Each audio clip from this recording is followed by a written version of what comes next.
Oh shit.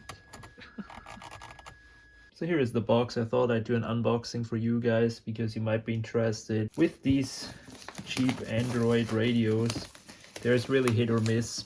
I found out that some are really good, some are bad, and you can't really tell by the listing because the listings are always very generic. They have those generic pictures with bad English written in it, and yeah, it's just you can't really never tell. There's so many companies, and I'm told that underneath there are a lot of times the same device, so just with different softwares on it, or different, not even software, maybe only different themes or launchers for Android, so you can never really be sure. So here is the device.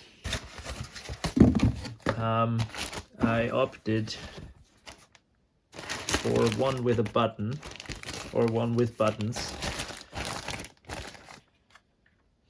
This looks very similar on the front, almost the same as the one I have right now. The same 7-inch display, same dial, feels the same.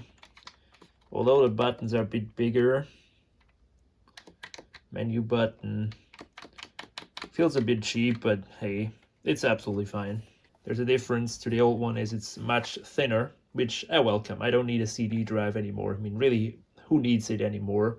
And they take up such big spaces, and always makes it a bit of a pain to get the cables installed in the car. Here is a model number, which I suspect is the main device. And what happens a lot of times is there's this main device, and then they put a frame on it to make it adapt to the corresponding car. For example, my E-Class has this frame, the B-Class has a different frame, and probably all of those are like for Mercedes, or maybe even for 5 different car brands. But they put the frame on it, and so therefore it fits your car, which, there's nothing wrong with that as long as it keeps working good. So this is one thing, right? Here's where I'm always a bit skeptical if they might work or not, because I've had a B-Class install a radio. It didn't work with a CAN bus on the B-Class. Nothing worked. I tried everything. So here there's a manual. Shunzun. The first concern is, will the backup camera work out of the box? Which there's a chance that it might not. Maybe it needs a rewiring of the backup camera cable, which connects to like the rear light or so. I hope I don't have to do that. I really hope I don't have to. So here is the wiring loom they included. Here is a CAN bus decoder, which, yeah, I have, I think, the exact same on the existing radio. So that's good. That's good because that one works with the steering wheel buttons and all the car functions. So here's the wiring loom. I think here they soldered stuff together. I don't know. I don't think that's good at all, honestly. That's not so great, honestly. But oh well, it is what it is. So they have all the 3 in the one loom, which is also different now. Jesus. They connected here the corresponding connector, the big plug here for the Mercedes cable, to here the power, and they unplug those. So I suppose I trust them that you don't need those. So how do you install this? Well, it's pretty simple. You plug this here, the main loom, into the radio like that. And they made it exactly like this. You can't really mess it up. You can't plug in a connector to the wrong socket because it just won't fit, So then you have these 2 USB cables, which are identical. They have the same amount of cables going to the connector. Just this one has 3 and 2 are not populated. So it's really just to make you comfortable. This is the GPS antenna, and that goes here. I'll leave that, put it in the car later, but I can still connect that, which is here the radio, the antenna. And that is it, really. They even included here a little screwdriver, which is nice, and a pry tool. But this is it. I mean, you don't have to worry so much. Now it's ready to go in the car. So now we hop back into the Benz and install this thing and try it out. So, chose the best possible time, but what can I do? So I put the car here in drive. We need the lever all the way back. And now I will go ahead and remove once again, as I've done now so many times, this panel here, which goes up like that. Only 2 hands for that. Then I'll unplug the ashtray. I will remove this piece, which is screwed in by 2 screws. I'll show you later, of course, but it's really simple. So then we can take out the old radio. I'll turn it off here. Bye bye. I hope I don't have to reinstall you goddamn piece. Not for the, what is it now, 5th time. I really don't want to do it, but yeah, I got myself a bunch of iFixit screwdrivers because I know we'll need a Torx bit, and yeah, to also to loosen that so we can get it out. Okay, so I got all the stuff removed, and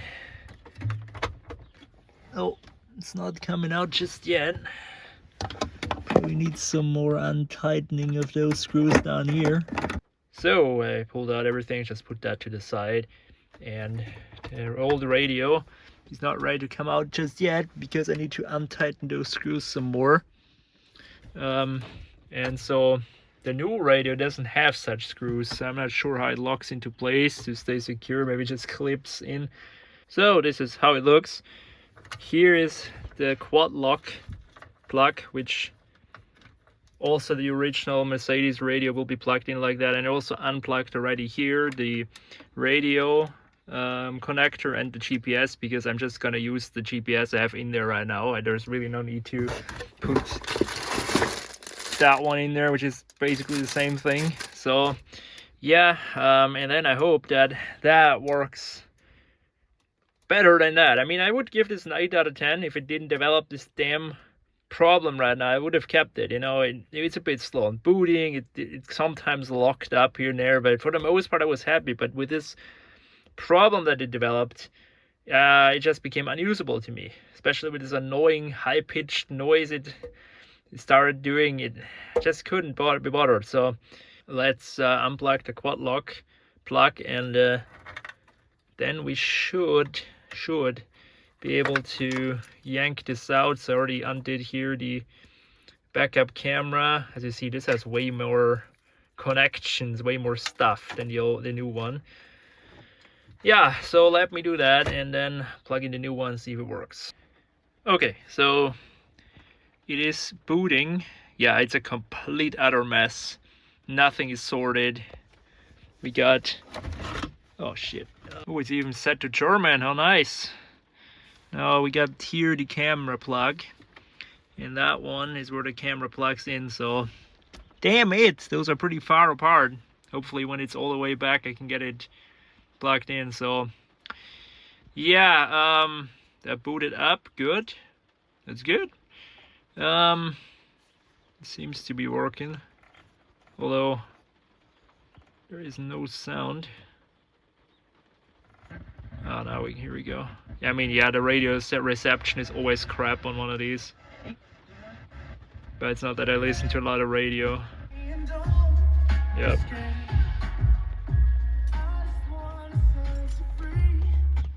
Oh yeah. Oh yeah. Haha, you can tell I'm very happy already because the steering wheel controls work, which is very important to me, okay?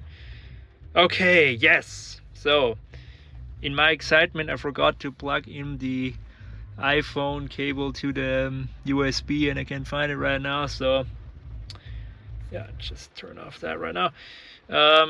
So I can test out the CarPlay. See how it's turned off like that. Yeah. Okay, let me find that USB, plug that camera in, because I need this camera to work. So please, for the love of God, let the camera work. Okay. Okay, so GPS is connected. USB is not connected. It's somewhere buried down there, but I just gotta know I just gotta know if that camera works, okay? So I got it connected, so please. Yes! Yes!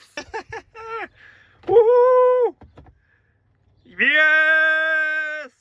It works! Now you might say, why should it not work, Manfred? Well, because again, I tested one radio where it did not.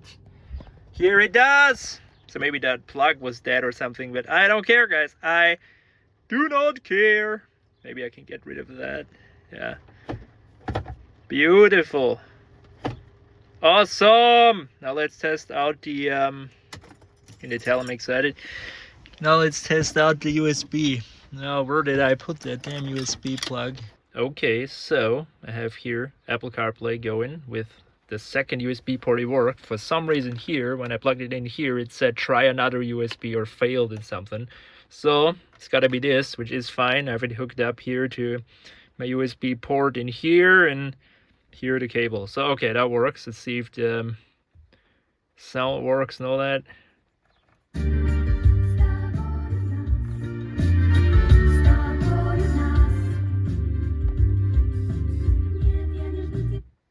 Bit much bass, isn't it? But maybe I can adjust that. The screen is better than the old one. Yeah, definitely. But still, it's not completely crisp, gotta be honest. Maybe it's because of this protective thing.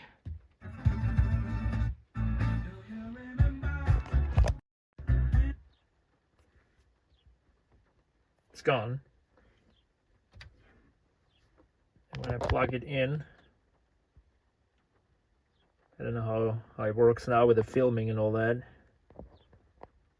Probably doesn't work right now because of the... Oh, no, it works. Look at that. Okay, good. What is auto? Ah! It goes back to the car. Oh, it's not auto, it's auto. It's German. But where is the damn thing? Here? No, that's the menu. I guess that is it. Yeah.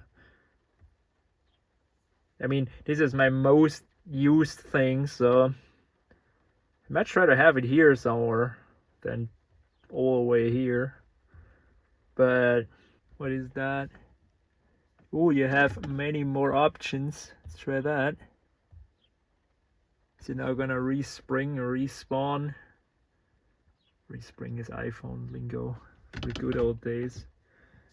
Yeah, that works for me. I mean, I'm honest. I couldn't care less about here. All I want is the damn CarPlay. I mean, but it is pretty. Honestly, it looks good. I hope it continues working good. Oh, ignition is not on. Yep. I need this camera, guys. Good. Let's try one last thing before I'm gonna sort this out nicely. If the navigation works and if the wireless CarPlay works. So yeah, let's try that quick.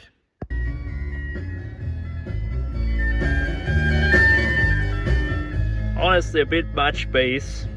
Maybe we can configure that, but this is running off of the wireless CarPlay, which works good, and also the switching between the songs works great, so the CAN bus integration works. Woohoo! Fuck yeah! So also GPS works. I mean, yeah, it's just GPS, why should it not? But you know what I mean. So I'm not really gonna use the Bluetooth CarPlay because it just drains the phone battery so much, but I just needed to make sure it works. So that's good, very good. So earlier I made a mistake when I said that it doesn't have screws to secure, but actually they're here in the frame, so I tightened them, and unfortunately, I mean, it's not coming out, that's not the case, but that's not good, is it? Unfortunately, it's like this. Why is that? I'm gonna try to untighten those screws again and push this further back in. Maybe that'll do. Well, that didn't do it. Maybe when the lower piece is installed, it pushes it like that and then it's okay. But you know what? It's a small price to pay. I really don't mind it that much, but yeah, just wanted to say that. So now I've almost got the cables all sorted and pushed them up all the way so they're out of the way, not bothering anything. Because this goes further back, and so you don't want anything in the way. And here, yeah, also same story pretty much. You want to get this stuff out of the way. And with that, ladies and gentlemen, we have once again completed the center console, put everything in. That works good. So I'm gonna see how fast it starts up now when I put the key in the ignition. I mean, now it's already on technically, so it shouldn't boot long. Yeah, it's instantly there. Start up the car. Here we go. And I'm gonna do a test drive and test it out a little bit, because obviously we're gonna need it. We're gonna need it when the when the car is moving, not when we're fooling around in a parking lot. So, but as you see, we're off to a very, very good start. Does it have also this detection with the... Oh, thank God not, because it's always so annoying when you open a door and then it pops up, oh, your door is open. Well, no shit, I can just look, you know. I never got these features, so let's hope that still works. So I tested it out a little bit. I managed to set here these LEDs to just blue, because I can't be bothered to have a effect here with all the colors. It's really distracting and annoying. Also, I'm not 12, so yeah, blue is fine. Actually, guys, I really don't mind the bass anymore. I think maybe this one drives the speakers better than the old one did. I don't know, or the setting is set up this way, but actually I don't mind it. It's okay. It's actually fine. So that works good. Also like how you can just close all the applications at once, which is also handy. So one thing I'm not really sure about right now is where you set the turn off time, like for this thing. How long it keeps booted up until it really shuts down. I'm not really sure. I don't even want to mess with all of this too much, because it works good. And also now, when I got going here, it, as you see, when you start using the wheel, it automatically here, this, you know, outer thing, the direction when you turn the steering wheel, where the car is gonna turn, and it turns away like when you don't move the wheel, which is also cool. I don't know about that. I mean, it's for sensors, which the car doesn't have, so I'm glad this stays this way, so you don't have to always move it out of the way, which is also good. Oh yeah, and you can't exit the reverse camera as long as the car is in reverse. So you see there, that works. Yeah, I'm very happy so far. I'm gonna use a little more. The time is wrong. Just seeing that right now. The time is wrong. Maybe I need to set that in the Android settings. Here it's also said, do you want to play the music automatically when USB or SD is connected? I'm just gonna say yes. Maybe it also works with the CarPlay, I don't know. What is Rückwärtslinie? Like, just gonna turn it on just because I want to know what it is. Rückwärtslinie, alright. So now we got 2. Maybe they turn it off by default because there are 2 and there's really no need for having 2. See? There we go.